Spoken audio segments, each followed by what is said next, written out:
America आणि Israel विरुद्ध Iran यांच्यातील युद्धामुळे कोल्हापूर जिल्ह्यातील 207 पर्यटक आणि नागरिक आखाती देशात अडकून पडले आहेत। त्यापैकी 80 जण 6 मार्च रोजी मुंबईत दाखल होतील।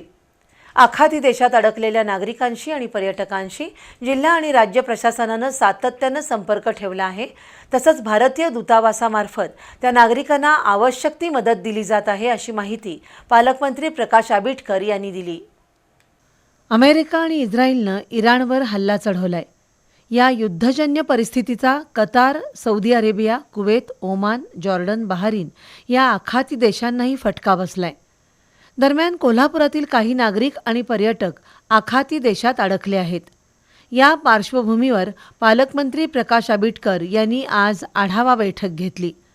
कोल्हापुरातील 159 पर्यटक तसंच नोकरीनिमित्त गेलेले 39 जण, त्यांच्या कुटुंबातील 7 जण, शिक्षणासाठी गेलेले 2 जण असे एकूण 207 नागरिक आखाती देशांमध्ये अडकलेले आहेत। त्यापैकी 80 पर्यटक 6 मार्च रोजी दुबईतून मुंबईत येतील।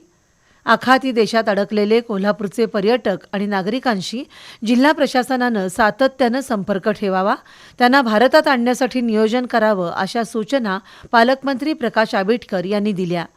बैठकीला निवासी उपजिल्हाधिकारी गजानन गुरव, आपत्ती व्यवस्थापन अधिकारी प्रसाद संकपाळ यांच्यासह विविध विभागाचे अधिकारी उपस्थित होते।